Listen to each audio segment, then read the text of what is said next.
पण आपण त्यांना जर ॲडव्हान्स पेमेंट केलं तरच, आणि ते आपल्याला परवडणार नाही.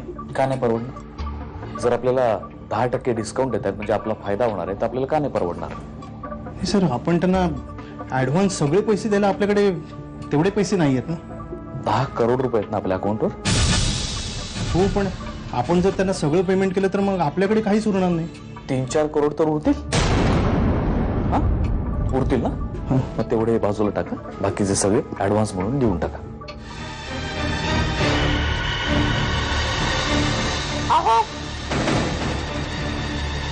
मी वहिनींना सांगून आली आणि आता मी रोज येणार आहे. रोज? कशाला? तुम्हाला कामात मदत करायला. अगं मानसी, तुला इथल्या कामातलं काही करणार नाही. अगं तुम्ही शिकवा ना, म्हणजे कळेल. अरे शाण्या, सांगून ऐकायला येत नाही? हा, या पुढे मला मॅटर मध्ये कळलं नाही पाहिजे. हा, जा घेऊन. हॅलो हॅलो, इन्स्पेक्टर साहेब. हो, इन्स्पेक्टर जाधव बोलतोय.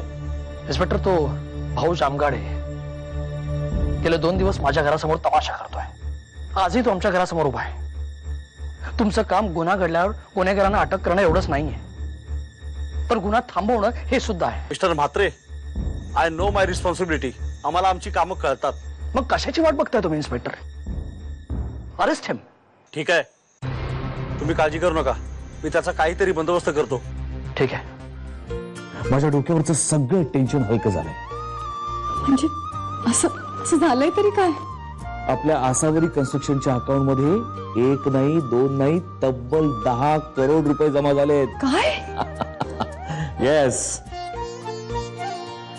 आपल्या फ्लॅटच्या बुकिंगसाठी लोकांनी जे पैसे दिले त्याची इनिशियल अमाऊंट आहे आसावरी.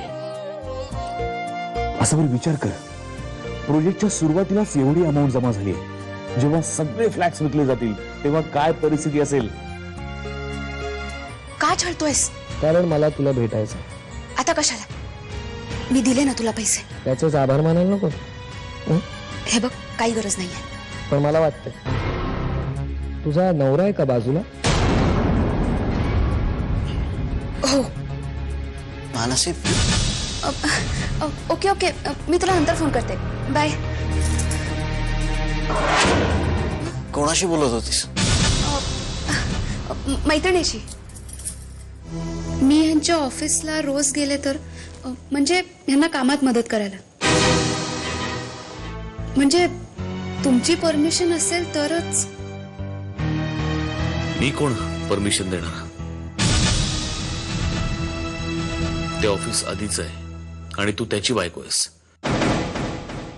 तेव्हा हा निर्णय घेण्याचा अधिकार फक्त त्याचा आहे. तुम्ही बोलताय ना, मी हा लवकर पुरावा आणेल आणि माझ्या पोराला तुमच्या डोळ्यात देखता इथून इज्जतीने घेऊन जाईल.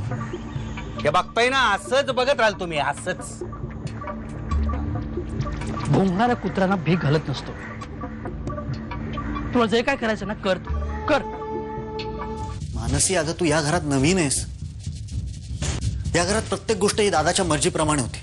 त्या दिवशी बघितलंस ना, थोडंसं भाजीत मीठ कमी पडलं तर दादाला ते आवडलं नाही. अगं म्हणूनच कदाचित वहिनी तुला कामाला मदत करू देत नसेल.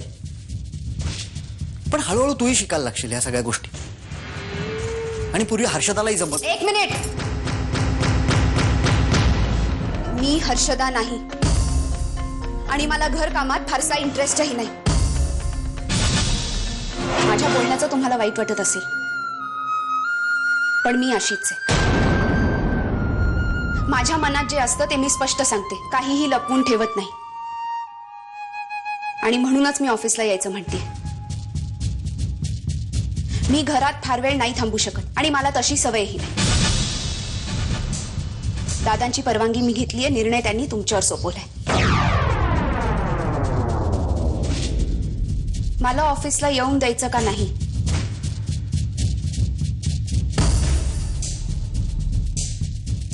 Decision is yours.